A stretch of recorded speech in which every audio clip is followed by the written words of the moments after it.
Mga idol at kabayan, super good news! Good news number 1, multi-role fighter ng Pilipinas may napili na. Matagal-tagal din bago tayo nakakuha ng impormasyon kung ano ba talaga ang multi-role fighter na makukuha at magagamit ng Philippine Air Force para depensahan ang airspace ng Pilipinas sa hinaharap. Ayon sa pinakabagong procurement monitoring report ng Department of National Defense Bids and Awards Committee, nagbibigay ito ng kahulugan na bansang Sweden ang napili nito para mag-supply ng mga multi-role fighters sa Pilipinas.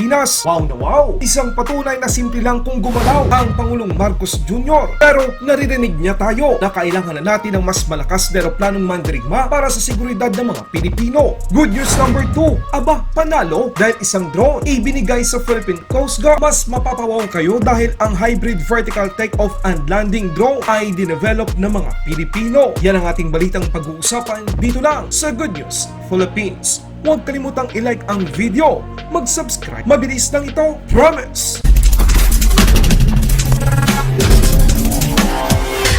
Pangulong Marcos Jr. muling uukit sa kasaysayan ng Pilipinas, hindi lamang bilang isang magaling na pangulo ng bansa, kundi ang pangulong tutupad sa pangako na gawing moderno ang Philippine Air Force sa pamamagitan ng pagbili ng mga makabagong eroplanong mandirigma. Usap-usapan ngayon sa social media na may napili ng fighter jet ang Pilipinas para sa multi-role fighter acquisition project ng Philippine Air Force sa ilalim ng Revised Armed Forces of the Philippines Modernization Program. Wow! Anong multi-role fighter kaya ang napili ng Pilipinas? Sub-Just 39 Gripen ng Sweden o F-16 Viper Block 70 ng Amerika. Ayon sa source na ating nakalap na makikita mismo sa website ng Department of National Defense ng Pilipinas, nakasaad sa Department of National Defense Bids and Awards Committee 2 Procurement Monitoring Report sa petsang ikapito ng Hulyo ng taong kasalukuyan. Ang Philippine Air Force multi-role fighter ay makukuha sa pamamagitan ng mode of procurement na gobyerno sa gobyerno. Ang pondo para sa proyekto ay nagkakahalaga ng 61.2 billion peso. Ayon sa kasalukuyang update, ang Pilipinas ay nag-aantay ng isang ratification o isang formal na pag-aproba para sa nilagdaang MOU ng Pilipinas at bansang Sweden. Ibig sabihin nito mga kabayan, bansang Sweden ang nanalo para mag-supply ng Sub-Just 39 Gripen para sa Pilipinas. Nilagdaan ng Pilipinas at Sweden ang isang Memorandum of Understanding na nagpapahintulot sa dalawang bansa na isulong ang kanilang kooperasyon sa depensa, partikular na sa pagbili ng mga kagamitan at materyales ng militar. Sinabi ng Department of National Defense noong ikatatlo ng Hunyo sa Singapore. Isang indikasyon na nasa kamay na ng Sweden ang bola patungkol sa multi-role fighter acquisition project ng Philippine Air Force. Good news number 2, drone na dinevelop ng ating mga kababayang Pilipino ay pinakita at ibinigay sa Philippine Coast Guard. Nakatanggap ang Philippine Coast Guard ng isang hybrid vertical takeoff and landing drone mula sa United Nations Office ng Drug and Crime sa National Headquarters sa Port Area ng Maynila kahapon. Ikalabinwalo ng Hulyo taong kasalukuyan. Ayon sa Research and Development Team ng Dodeka na nag-prototype ng nasabing drone, ito ang kauna-unahang vertical takeoff and landing drone na binuo ng mga Pilipino na pagmamay-ari at patatakbuhin ng gobyerno ng Pilipinas para mapahusay ang kakayahan ng bansa sa monitoring, pagtiyak ng ligtas na mga baybayin ng Pilipinas. Ginasalamatan ni Philippine Coast Guard Commandant Admiral Artemio Abo ang donasyong ito para sa hybrid vertical takeoff landing drone unmanned aerial vehicle na gagamitin ng Coast Guard Aviation Force sa pagsasagawa ng mga surveillance mission. Isang patunay na kung kaya ng ibang bansa gumawa ng mga makabagong kagamitan tulad ng drone o unmanned aerial vehicle, kayang-kaya din nating mga Pilipino. Maraming salamat ang tagahatid ng balita, Good News Philippines. Mabuhay ang mga Pilipino, mabuhay ang Pilipinas!